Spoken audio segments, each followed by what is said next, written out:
My name is Peggy Lucio. I was 29 when I realized being the dependable one was never meant to be permanent. It was just something people got used to, until they stopped seeing you altogether. For most of my life, I wore that role without question. I was the older sister who always showed up, always fixed things, always answered the call, no matter the hour. And most of those calls came from my younger brother, Josh. Josh had a way of floating through life, like consequences were optional. He was charming, careless, and somehow always landing on his feet while I stayed behind, quietly making sure the ground didn't collapse under him. Growing up, I told myself it was fine. He needed more help. I could handle more weight. That's what older sisters do, right? So when he got into law school, I didn't hesitate. The tuition was insane, more than I made in a year, but when the lender asked for a cosigner, I stepped in before anyone else could even process the question. "I'll do it," I said, like it was nothing. Like I wasn't tying my financial future to someone who still forgot to pay his phone bill on time. Josh hugged me so tight, I almost believed it meant something permanent. "I'll never forget this, Peggy," he promised. For a while, he didn't. He called every Sunday from Chicago, talking about classes, professors, and random things like pizza that changed his life. I kept everything running behind the scenes, forwarding loan emails, reminding him about payments, sending money when his budget mysteriously collapsed. It felt normal, familiar, safe. Then Madison entered the picture. Madison Vale wasn't just pretty, she was polished. The kind of woman who looked like she belonged in places I'd never even been invited to imagine. Her father was a senior partner at a prestigious law firm. Her mother ran some high-end nonprofit, and her entire life seemed built on presentation. I met her once over a video call. She smiled at me briefly, like I was a background detail, then turned her attention back to Josh as if I'd already served my purpose. After that, things shifted. Josh's calls became shorter, then occasional, then non-existent. When I texted him about Christmas, he replied hours later, "Can't come home. Madison's family is doing Aspen this year. Hope that's okay." I stared at that message longer than I should have. Not because it was shocking, but because it felt like something subtle had just been erased, and I couldn't quite name what yet. I told myself not to overthink it. People change. Relationships evolve. Maybe this was just part of that. Then I saw the post. Madison had uploaded a series of photos. Golden light, vineyard, expensive smiles. Josh stood beside her in a blazer, holding a glass of wine like he belonged there. The caption read, "Grateful for this man and his self-made journey. No handouts, just hustle." No handouts. I read it again. Slowly this time. My name wasn't there. My existence wasn't there. The years of support, the signatures, the payments, none of it existed in that version of his life. I didn't react, not immediately. I just sat there, staring at my phone until the screen dimmed. It wasn't anger yet. It was something quieter, something sharper. A few days later, another post appeared. Engagement party, Madison in white, Josh in a tailored suit, her family front and center. My parents were there too, blurred into the background like extras. And the caption, "So grateful to celebrate with family. Only child energy forever. Only child." I actually laughed. Not because it was funny, but because my brain needed a second to process the audacity of it. I zoomed into the photo, scanning faces, searching for any trace of myself. Nothing. Not in the tags, not in the comments, not even a passing mention. That's when the realization finally settled in. I wasn't just being overlooked. I had been edited out. And yet, somehow I was still there in the one place that mattered most. 2 days later, an email landed in my inbox. Routine. Automated. Easy to ignore, except for one line. Co-signer may now be eligible for release after 12 months of on-time payments. I read it twice, then a third time. Josh could have removed me. He could have proven that everything Madison was posting was true, that he really was standing on his own. But he hadn't. He kept my name on the loan while pretending I didn't exist anywhere else. That's when something shifted inside me. Not anger, not yet, just clarity. That night, I called him. He answered on the third ring, voice overly bright. "Peggy, wow, it's been a while." "Yeah," I said evenly. "Just wanted to check if you still remember you have a sister." There was a pause, then a nervous laugh. "Don't be like that. It's just been busy." "Busy enough to rewrite your entire life?" "It's not like that." "No?" I kept my voice calm, because from where I'm standing, it looks exactly like that. He sighed, lowering his tone. "Madison's family. They care about image. You wouldn't understand." "I understand perfectly," I said. "You didn't forget me. You hid me. Silence. They wouldn't get it, he muttered finally. There it was. The truth, slipping out before he could stop it. I leaned back, glancing at the open email on my laptop. So instead of explaining reality, you erased it. I was going to fix it later, he said quickly. Later, I repeated. After the wedding, after you lock everything in? You're making this bigger than it is. No, I said quietly. I'm finally seeing it for what it is. I ended the call before my voice could betray me. For 2 days, I did nothing. I didn't confront him again. I didn't tell my parents. I didn't post anything. I just let the silence sit. Then I opened the loan portal. The button was small, almost insignificant. Request cosigner release. I hovered over it for a moment, then clicked. Confirmation flashed on the screen. Review initiated. Additional financial verification required from borrower. 10 business days. 10 days before Josh's perfect, self-made story would have to prove itself without me holding it up from the shadows. And for the first time in years, I stopped being the safety net. I didn't tell anyone what I did. No announcement, no dramatic message, no warning. Just silence. The kind that feels harmless, until it isn't. 2 days later, Josh posted again. Rooftop brunch. Sunlight, champagne. Madison leaning into him like nothing in the world could touch them. The caption read, manifesting stability and blessings this week, #grind mode, #good vibes-only. I stared at it while sipping instant coffee in my kitchen, wearing the same oversized shirt I'd slept in. Stability. Right. The only thing stable in his life was the loan I was still attached to. Then my phone buzzed, an email. Subject, cosigner release review update. I opened it slowly. Denied. Borrower does not meet creditworthiness requirements. Income and debt ratio insufficient. Translation. Josh couldn't stand on his own, not even close. But that wasn't the best part.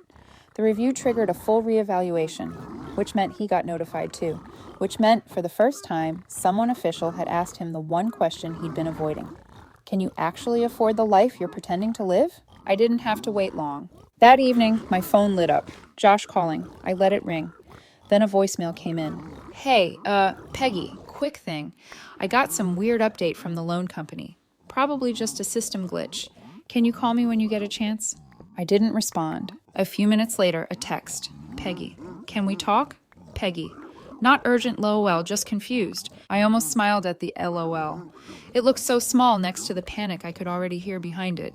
The next day, another call, another voicemail. Okay, this is getting a little strange. They're asking for documents, income stuff. Did you hear anything about this? Still nothing from me. Because I didn't need to say anything. The system was doing it for me. And then came the part I had been waiting for. Not revenge, not exactly. Just gravity. By the weekend, the cracks were visible. I heard it through our cousin, Daniela. She called me, voice lowered like she was reporting live from a disaster scene. Peggy, something's off. I was at dinner with Madison's family. Her dad started asking Josh questions about how he paid for school. I leaned against my kitchen counter, silent. And Josh just froze, she continued, like completely blank. He started talking about scholarships and strategic planning, whatever that means, but it didn't land. Madison's mom looked at him like she was recalculating everything. I closed my eyes for a second, picturing it. Josh, smiling too hard. Madison's father watching him, not impressed, analyzing. Because men like that don't listen to stories. They look for numbers, proof, receipts. And Josh had none he could show, not without saying my name. By Monday, the panic wasn't subtle anymore. Josh called 3 times in a row. I ignored all of them. The 4th time, he left another voicemail. His voice had changed, less confident, thinner. Okay, I don't know what's going on, but this is serious now. They're saying I don't qualify on my own, and Madison's dad is involved somehow. Peggy, if you did something, please just tell me so we can fix it. Fix it. That word almost made me laugh. Because for years, that's exactly what I had done. Quietly, efficiently, without asking for credit. Fixing everything he broke before anyone else noticed. But not this time. That night, I heard more. The florist for the engagement party suddenly rescheduled. The caterer downgraded. The venue postponed for renovations. Little things, harmless on their own. But together, they told a story. Support was being pulled. Slowly. Carefully. Madison's friends started posting cryptic things online. Nothing direct, but enough to read between the lines. Integrity matters. Red flags always show eventually.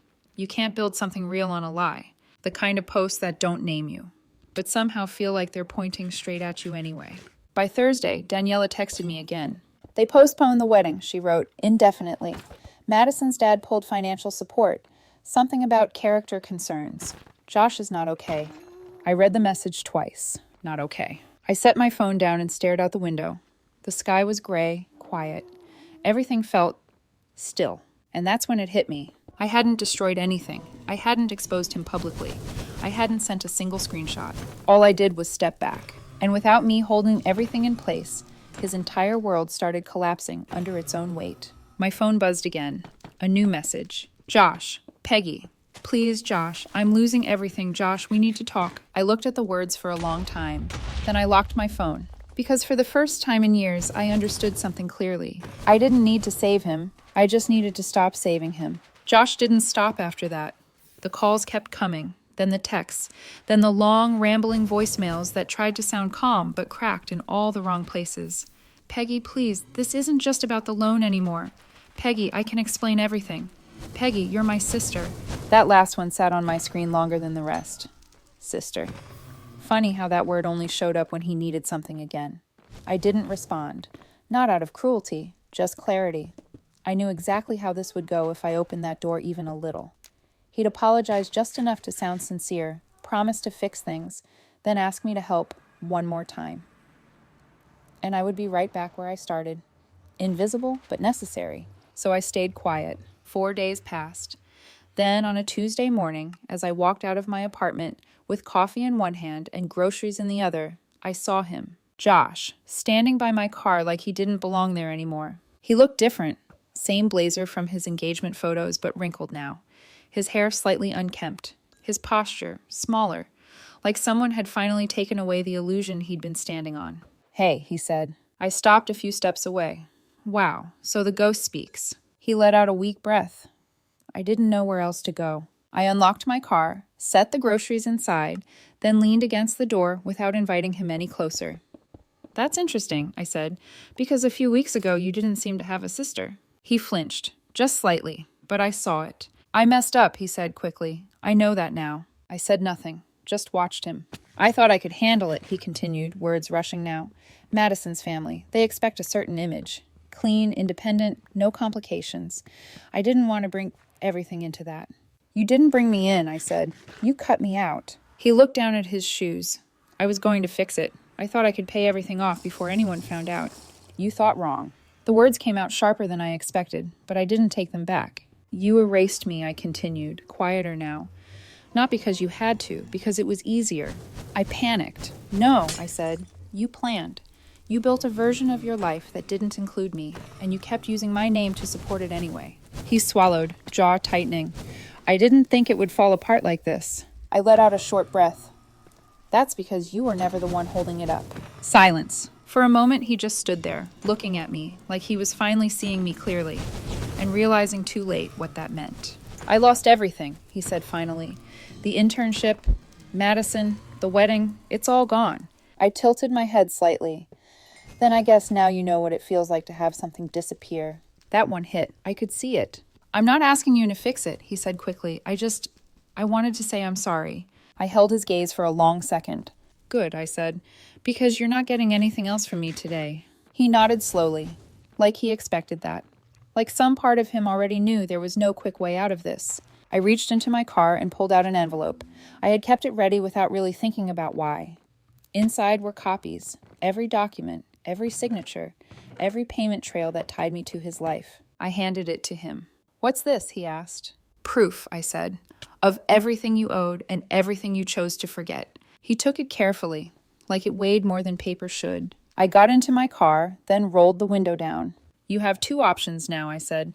You can rebuild your life honestly, or you can fake it again. But either way, I paused, just long enough to make sure he heard the next part clearly. I'm not your safety net anymore. Then I drove away. And for the first time in years, I didn't feel like I was leaving something unfinished behind. I felt done. Josh didn't contact me again after that. No late-night apologies, no dramatic messages trying to rewrite the past. Just silence. A few weeks later, our mother called. Her voice was overly bright, like she was trying to smooth something that wouldn't flatten. Josh said you two talked, she said. He's been going through a lot. Yeah, I replied. Actions have consequences. There was a pause, then softer. Do you think you'll forgive him? I leaned back in my chair, looking around my apartment, the same place I had once sat, paying his bills, solving his problems, waiting for him to notice me. I already did, I said, just not in the way you're thinking.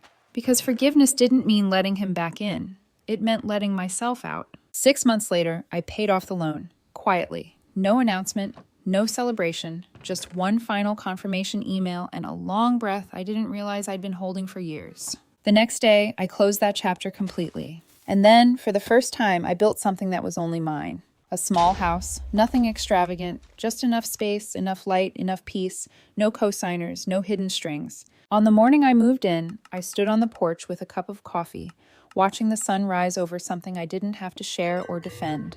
Later, I posted a single photo. No filters, no tags, no explanation, just a quiet caption. No filters, just peace.